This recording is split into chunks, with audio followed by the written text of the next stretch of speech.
16 years of marriage teaches you many things. For example, you learn that when your wife says, "I'm just going to stop by for 20 minutes," you should cancel all plans for the next 3 hours. You learn that "we don't need anything from Target" is one of the greatest works of fiction in human history. And you definitely learn that if your wife suddenly says, "maybe we should get involved in the community," your peaceful life is about to experience what insurance companies refer to as an unexpected event. My name is Michael Carter. I'm 44 years old, an engineer, and a man whose idea of a perfect Saturday involves grilled burgers, a football game on TV, and absolutely no meetings with strangers. My wife, Lauren, is 42 and the exact opposite. She's beautiful, energetic, and somehow capable of making friends with people after standing next to them for 90 seconds. Lauren once spent 10 minutes talking to a cashier and came home knowing where the woman's daughter was applying to college. Meanwhile, I've worked with the same guy for 8 years and still don't know if he's married. For most of our marriage, our differences balanced each other out. Lauren brought life into the house. I brought batteries. We had 2 kids. Emma was 13, Ryan was 15. By the time this story starts, they had reached that magical stage called teenagers. Apparently, once children become teenagers, they begin treating parents the way cats treat furniture. They acknowledge your existence only when they need food, money, or Wi-Fi passwords. So naturally, Lauren started feeling something I didn't fully understand at first: empty nest syndrome. Technically, the kids still lived with us. They simply preferred communicating through brief appearances and mysterious grunts. Emma spent most evenings in her room talking with friends. Ryan had discovered sports, video games, and the shocking revelation that parents are embarrassing. Lauren missed being needed. I noticed it slowly. She would stand outside Emma's room and ask if she wanted to go shopping. "No thanks, Mom." She'd ask Ryan if he wanted help with homework. "I'm good." One evening, after dinner, she looked around the quiet kitchen and sighed. "Do you ever feel like we're becoming unnecessary?" I looked up from unloading the dishwasher. "Impossible. Nobody else in this house knows where we keep the extra paper towels." She laughed, but I could tell something was bothering her. Then we moved. Nothing dramatic.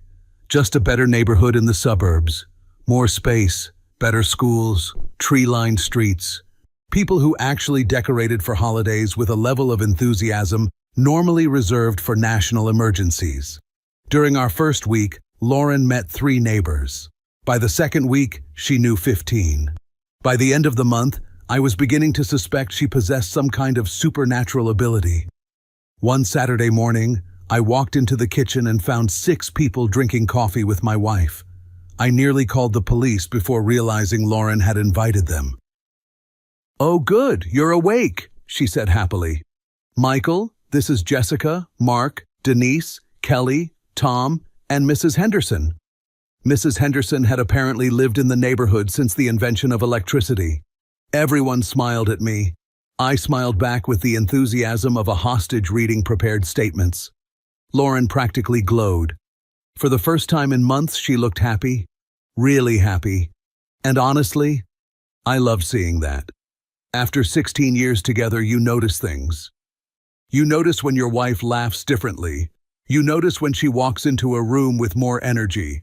You notice when she starts singing while cooking again. And Lauren had started singing again.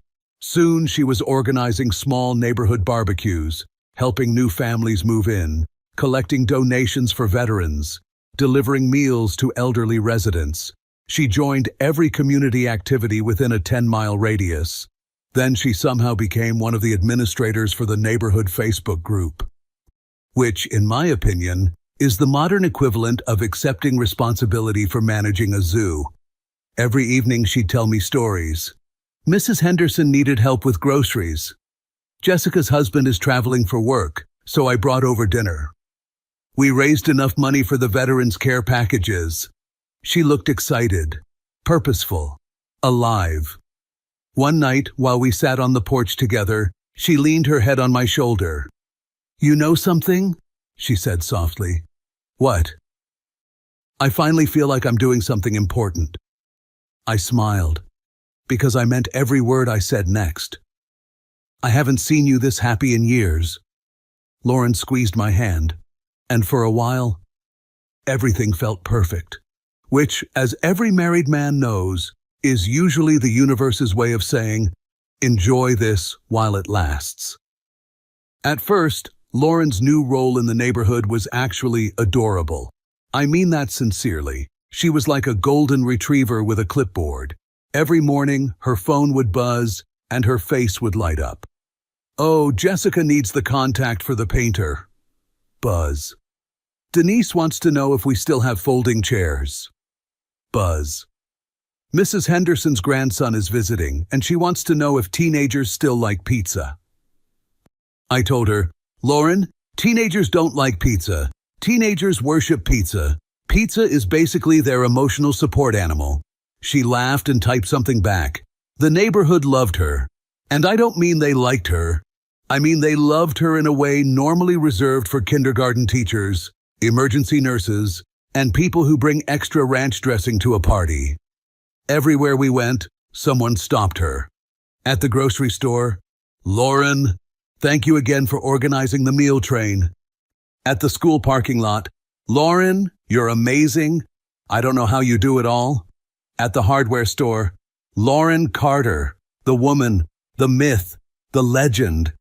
That last one came from a man named Gary who wore cargo shorts in every season. Lauren would smile, wave, hug people, ask about their kids, their parents, their dogs, their knee surgeries, their roof repairs, their emotional support sourdough starters. And I would stand beside her holding a bag of mulch, smiling like a background extra in a movie called My Wife Knows Everyone. People started calling her the heart of the neighborhood.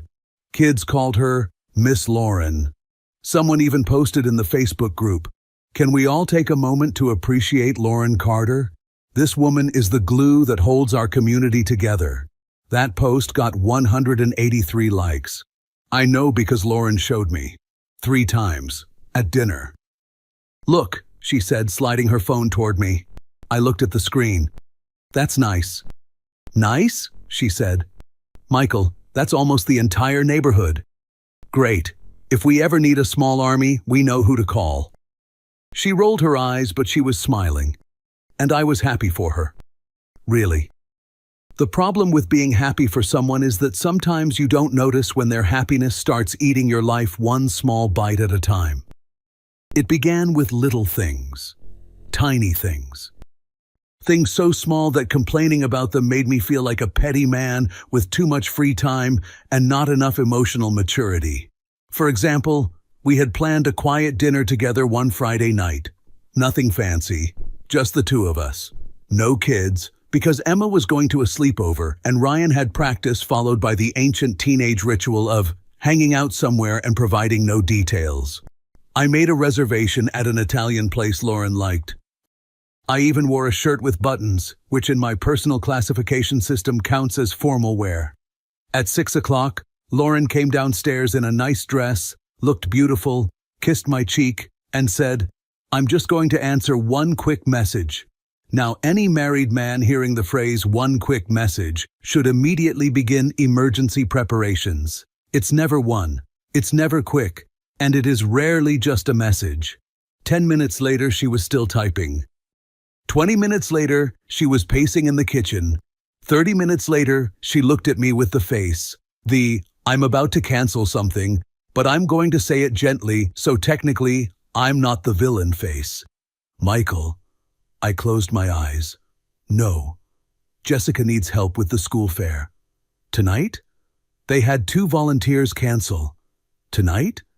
They're trying to finalize the booth layout. Lauren, we have a reservation. I know, but this is important. So is dinner with your husband. She gave me a look like I had just compared our marriage to a bake sale and lost. We can go tomorrow. We plan tonight. I'll make it up to you. That's another phrase married people should fear. I'll make it up to you usually means, Please accept this emotional coupon that may or may not be redeemed before retirement. So she left. I changed back into sweatpants, ordered Chinese food, and watched a documentary about bridges collapsing, which felt thematically appropriate. When Lauren came home around 10:30, she was glowing. "That went so well," she said. "They were completely lost without me." I looked at her from the couch. "Glad someone got dinner." She winced. "I said I'd make it up to you." "Sure." And the thing is, she did seem sorry, for about 4 seconds. Then her phone buzzed again, and just like that, she was smiling at the screen. A few weeks later, our anniversary came around. 16 years. 16 years of marriage is not a small thing. By that point, you've survived mortgages, toddlers, school projects, stomach flu, family holidays, financial stress, arguments about thermostat settings, and at least one terrifying phase where someone thought gray walls were timeless. I booked a restaurant downtown, not the usual place, a nice place, the kind where the waiter describes the chicken's childhood before telling you how it was cooked. Lauren knew about it. We had talked about it all week. I got home early, showered, put on the good watch she bought me years ago, and even bought flowers. At 7, she wasn't home. At 7:15, I texted, "Everything okay?" No answer. At 7:30, I called. No answer. At 7:40, I opened Facebook, and there she was, smiling in the park, holding red, white, and blue bunting, standing next to a group of neighbors. Caption: "Huge thanks to Lauren Carter for helping us get the Independence Day decorations ready. We couldn't do it without you." I stared at the photo. There are moments in marriage when you don't get angry right away. You just go very still, like your brain needs a minute to process the fact that your wife is currently being publicly celebrated for standing you up. At 8:10, she finally called. "Oh my God, Michael, I'm so sorry." I said nothing. They needed help at the park. The decoration shipment came late, and everything was chaos. "It's our anniversary." "I know." "We had reservations." "I know. We can celebrate this weekend." Our marriage had officially been moved to a more convenient time slot, somewhere between neighborhood beautification and a Facebook poll about mailbox colors. When she came home, she brought cupcakes from the volunteer table. That was her peace offering. Nothing says happy anniversary like leftover patriotic frosting. She kissed my cheek and said, "Don't be mad," which is always fascinating, because apparently anger, like trash pickup, can be canceled by request. I wasn't yelling. I wasn't slamming doors. I wasn't doing anything dramatic. I just looked at her and said, "You forgot." She shook her head quickly. "No, I didn't forget. I just got pulled into something." "That's not better." She sighed. "Michael, people were counting on me." And there it was, the sentence that slowly became the third person in our marriage. People were counting on me. At first I let it go, because that's what I did. I let things go. I was calm, reasonable, supportive, the human equivalent of a padded chair. But then the comments started, from everyone, everywhere. "Michael, you are so lucky. Your wife is incredible. Lauren is an angel. She's the best thing that ever happened to this neighborhood." And I would smile, because what was I supposed to say? "Yes, she's wonderful. Please let me know if you see her at home." No. I smiled. I nodded. I accepted compliments on behalf of a marriage people only saw from the curb. But inside, a thought kept growing louder. Yes, Lauren was the heart of the neighborhood. Unfortunately, hearts are supposed to beat at home too. The strange thing about gradual changes is that nobody notices them while they're happening. If your spouse suddenly transforms overnight into a completely different person, alarms go off. But if it happens one tiny step at a time, you adapt. Humans are surprisingly good at adapting, which explains why frogs allegedly don't jump out of boiling water, and why I somehow accepted the fact that my wife answered neighborhood messages during dinner. At first it was harmless. Buzz. "Sorry, just 1 second. Buzz. Jessica has a question. Buzz. Denise can't find the sign-up sheet. Buzz. Gary thinks someone stole his recycling bin. I once asked, how does a grown man lose a giant blue container with wheels? Lauren didn't even look up. He thinks the Hendersons accidentally took it. The Hendersons are 83 years old. Exactly. Do they look like criminal masterminds to you? She laughed. But she still answered Gary. Eventually, dinner conversations started sounding ridiculous. How was work? She'd ask. Good. Buzz. What did the contractor say? Buzz. Everything's on schedule. Buzz. That's great, honey. Buzz. Then she'd smile at her phone. I wasn't competing with another man. Apparently, I was competing with 37 homeowners and a Facebook group called Maple Grove Community Updates, and I was losing badly. One evening, Ryan looked up from his plate and asked, Mom, are you texting us? Lauren blinked. What? Because you're sitting right here, but you're talking to everyone except us. Emma nearly choked, trying not to laugh. Lauren gave him the mom look. You know the one.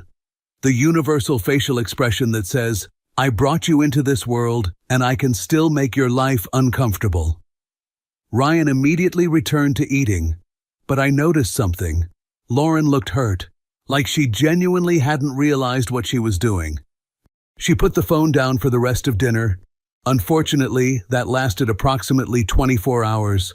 Soon she was attending meetings, planning committees, volunteer groups, school events, charity drives, neighborhood watch discussions.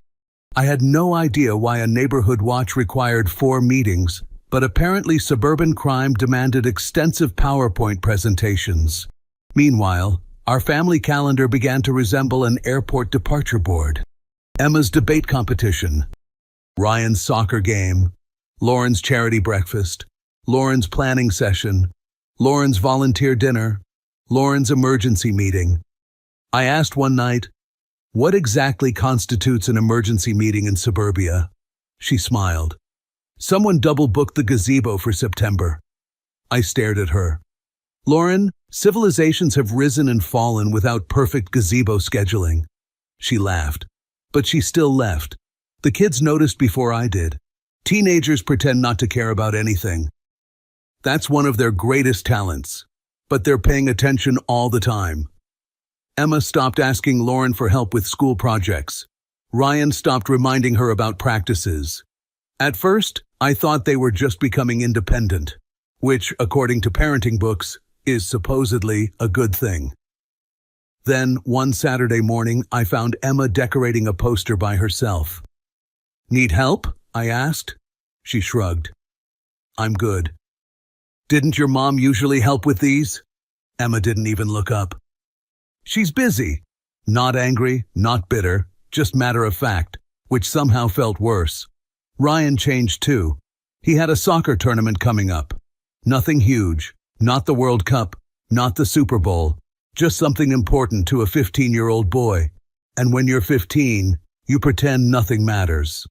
He asked Lauren at breakfast, Can you come next Saturday? Without hesitation, she smiled. Of course. Ryan grinned. And for a second, I saw the little boy he used to be. Promise? Promise. A week later, we attended one of the neighborhood barbecues. By then, these events had become mandatory. Not officially, but somehow missing one felt like violating the Geneva Convention. Everyone loved Lauren. Kids ran toward her. Adults hugged her.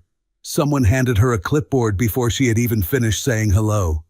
At one point, I lost sight of my own wife for 20 minutes, which sounds alarming, except everyone else seemed to know where she was. Oh, Lauren's helping with desserts. Lauren's checking the raffle tickets. Lauren's talking to the Petersons. Around 8 o'clock, I walked over to her. Hey, I said quietly. We talked about leaving early, remember? We had planned to stop for ice cream on the way home. Nothing special. Just us. A small thing. Marriage is built on small things. Lauren was talking to 3 neighbors at the time. Without even turning fully toward me, she said loudly, Michael, please, not right now, I'm busy. Everything stopped. Not literally, but enough. Jessica suddenly became fascinated by her paper plate. Gary studied his hamburger like it contained ancient wisdom. Someone's child dropped a hot dog. I stood there feeling 12 years old. Not because she disagreed with me. It was the tone. The way teachers talk to children, and she had done it in front of everyone. I smiled awkwardly, because apparently humiliation tastes better with potato salad. "No problem," I said. Then I walked away. Nobody mentioned it afterward. Lauren probably forgot about it 5 minutes later. But I remembered. Because men are funny that way.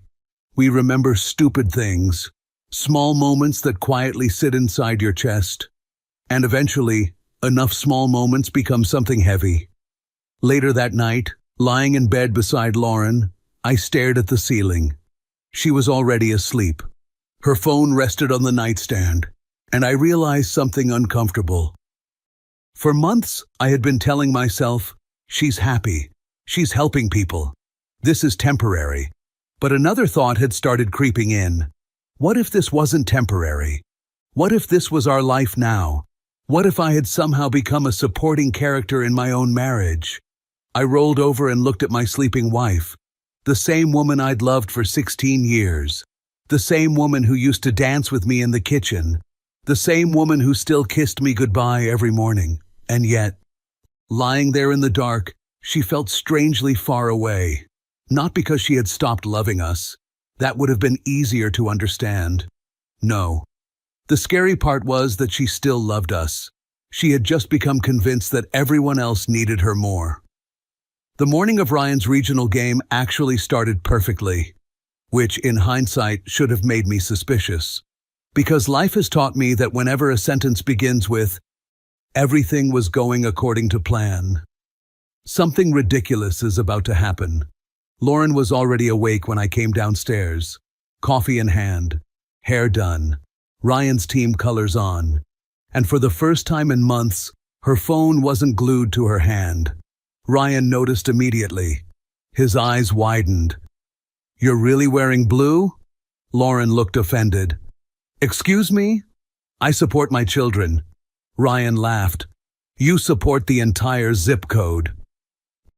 Even Lauren laughed at that one. The atmosphere felt different, lighter, normal. Emma came downstairs and nearly dropped her cereal bowl. "Wow, Mom's actually home before 9 on a Saturday. Somebody take a picture." "Very funny," Lauren said. "I'm serious. Historians will want evidence." For the first time in weeks, everyone was joking again. It felt like old times. I grilled pancakes. Ryan complained that I always burned one side. Emma declared that my pancakes violated several international treaties, and Lauren sat at the kitchen table smiling while watching us. It sounds stupid now, but I remember thinking, there's my wife, not Miss Lauren, not the Queen of Maple Grove, just Lauren, my Lauren. Ryan was practically vibrating with excitement, not openly, of course. He was 15. Teenage boys would rather wrestle bears than admit they care about something, but little things gave him away. He checked his bag 3 times. He retied his cleats twice. He asked me if we'd leave early. Then he asked again 20 minutes later. Then he casually mentioned, "Coach says college scouts sometimes come to regionals." Casually. The same way people casually mention winning the lottery. Lauren smiled. "Really?" He shrugged. "Maybe." But I saw the smile he tried to hide, and Lauren saw it too. She walked over and fixed his hair. "You're going to do great," Ryan groaned immediately. "Mom, sorry, it's my job." "No, embarrassing me is your job." Also true. Everyone laughed. And honestly, I can't remember the last time our kitchen had felt so warm. At around 9 o'clock, while Ryan was loading equipment into the car, Lauren's phone rang. She looked at the screen, and I saw it happen. That tiny change in her expression, the same expression I'd seen dozens of times. The bat signal had gone up over Maple Grove. She answered. "Jessica?" Pause. Oh no. I closed my eyes, not because I was angry, because I was tired. After 2 years in this neighborhood, I had learned that oh no rarely involved actual danger. Usually somebody had forgotten balloons, or extension cords, or gluten-free cupcakes. Lauren listened for another minute. Then she stood up. The auction committee is short volunteers. Nobody said anything. Ryan slowly stopped tying his shoe.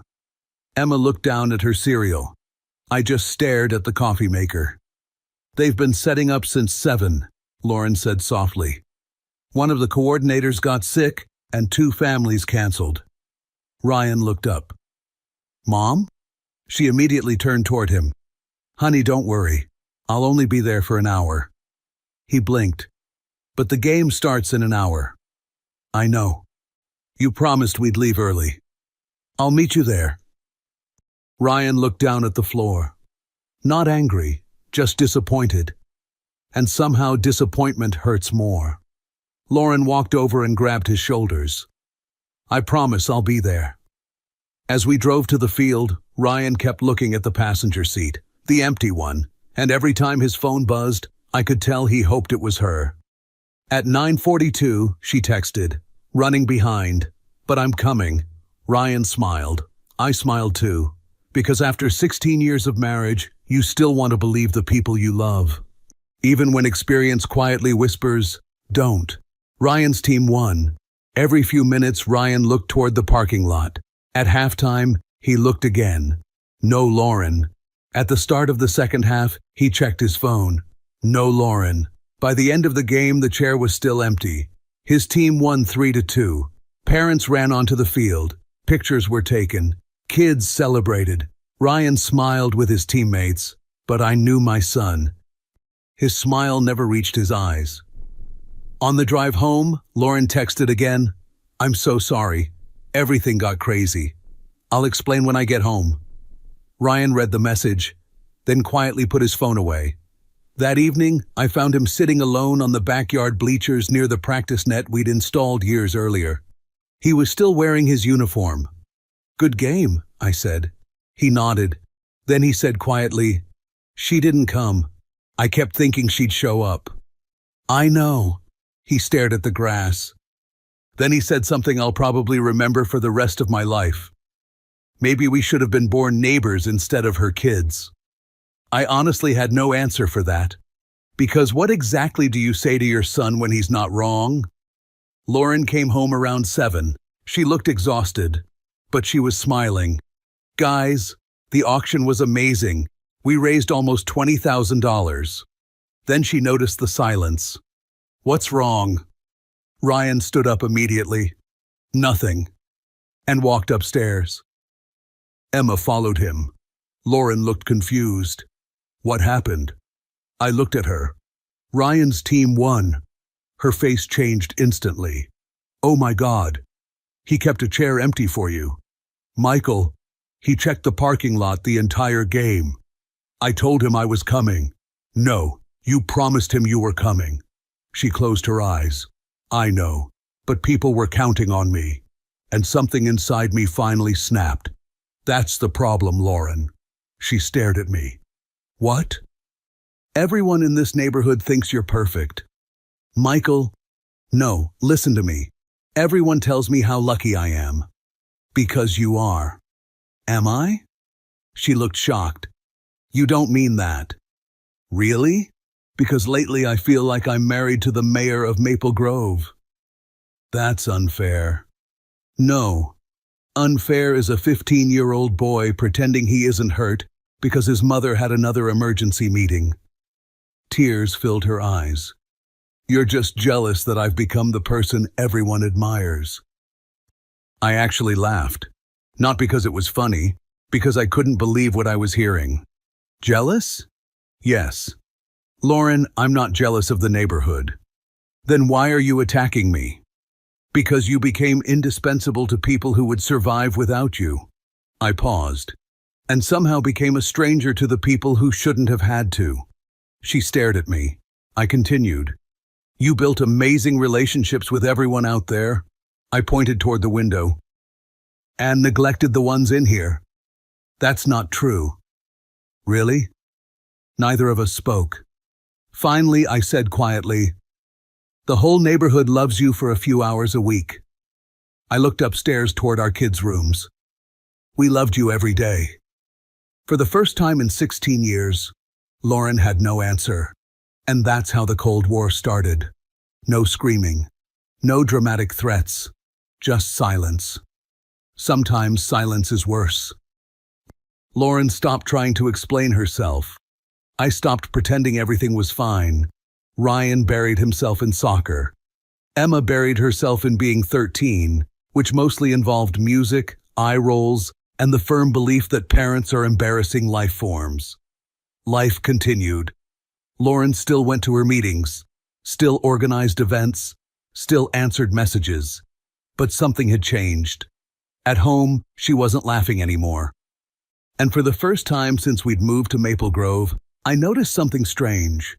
Her phone still buzzed constantly, but now she looked tired every time she picked it up. Not excited, not energized, tired. Meanwhile, the neighborhood's biggest event of the year was approaching, the annual charity festival. Of course, Lauren was in charge.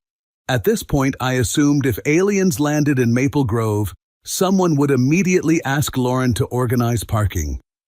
For weeks, she lived and breathed that event. Schedules, donations, vendors, silent auctions, food trucks, entertainment, volunteers, color-coded spreadsheets. Honestly, I think the Pentagon uses less paperwork. Then one evening she walked into the kitchen and said, "The festival is next Saturday." I nodded. "Okay." She hesitated. I thought maybe... I looked up. "Maybe you and the kids could come." That caught me off guard. Not because she invited us, because she sounded nervous, like she already knew the answer. "I'll ask them," I said. She nodded quietly. That's when I realized something. For the first time in years, Lauren wasn't assuming we'd automatically be there. The next evening at dinner, she tried again. "So, are you guys coming Saturday?" Ryan kept eating. Emma drank her water. Finally, Emma spoke. "I already have plans with Sophie." Lauren blinked. Then she looked at Ryan. "What about you?" Ryan shrugged. "Coach scheduled extra practice. Can you skip it?" He looked at her for a second. "You skipped my game." The room became silent. Lauren opened her mouth, closed it again. Ryan stood up.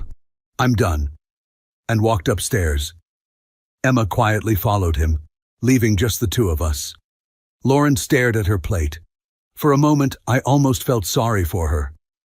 Then she whispered, "Do they hate me?" I sighed. "No." "Then why does everyone in this house act like I'm a stranger?"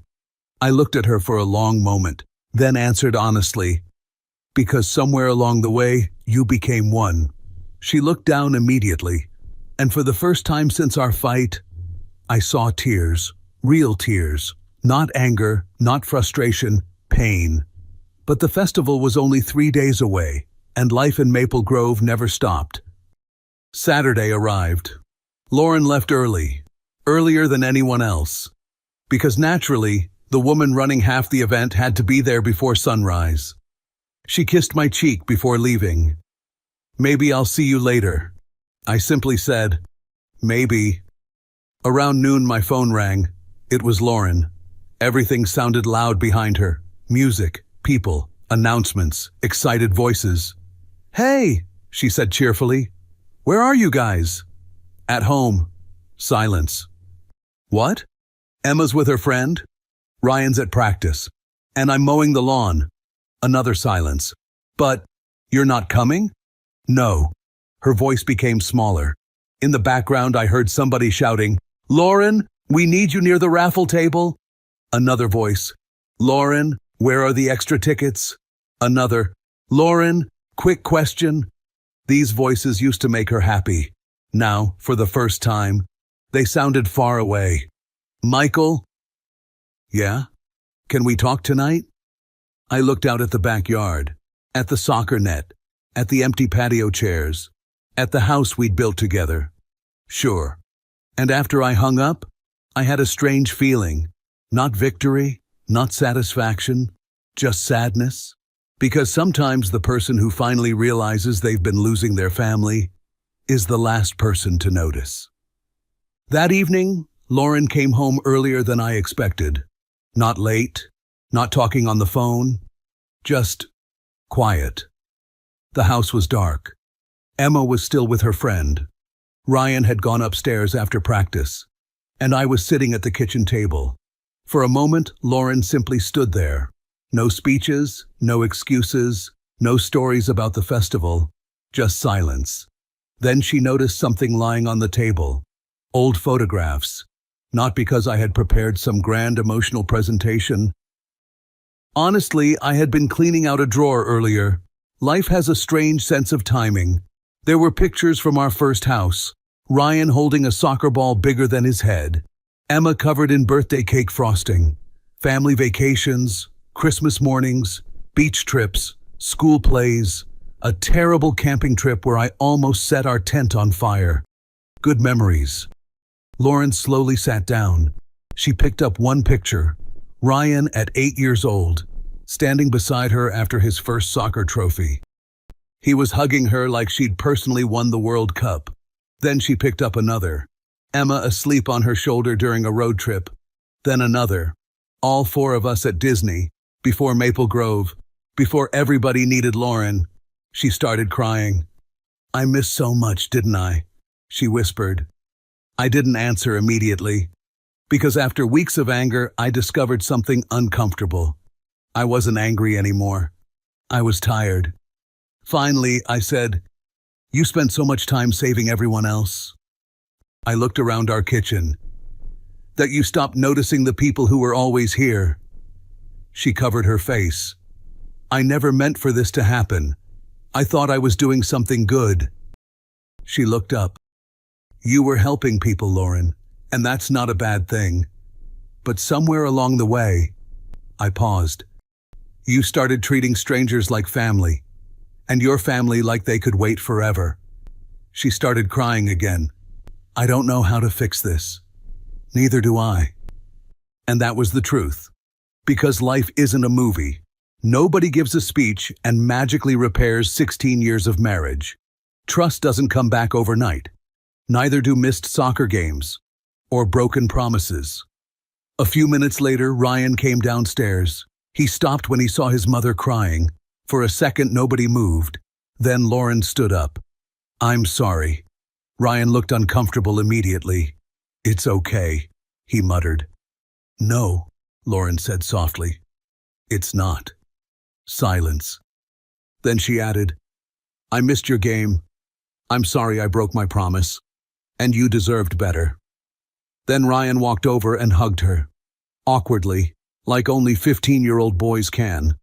It lasted about 3 seconds, which in teenage years is basically a lifetime. Emma came home later and rolled her eyes at everyone crying. Then she cried too. Because apparently sarcasm is not waterproof. Things didn't magically become perfect after that. Lauren stepped down from 2 committees. She gave up being an administrator for the Facebook group. To this day, I suspect half the neighborhood entered a period of national mourning. She still volunteers. She still helps people. Because that's who she is. And honestly, I hope she never loses that part of herself. But now there are rules. Dinner means no phones. Family plans go on the calendar first. Promises to the kids are sacred. And every once in a while, we leave the house together. Just the 2 of us. Last month, we stopped for ice cream after dinner. As we sat there, Lauren reached for my hand. "You know," she said, smiling, "I think Maple Grove survived without me." I nodded. "Barely." She laughed. The real laugh. The one I hadn't heard in a long time. And in that moment, I realized something. The neighborhood never really needed saving. But our family did. And thankfully, we caught it before it was too late. If you felt this story hit hard, drop a like, subscribe for more, and share your thoughts in the comments. Your support keeps Steelheart beating.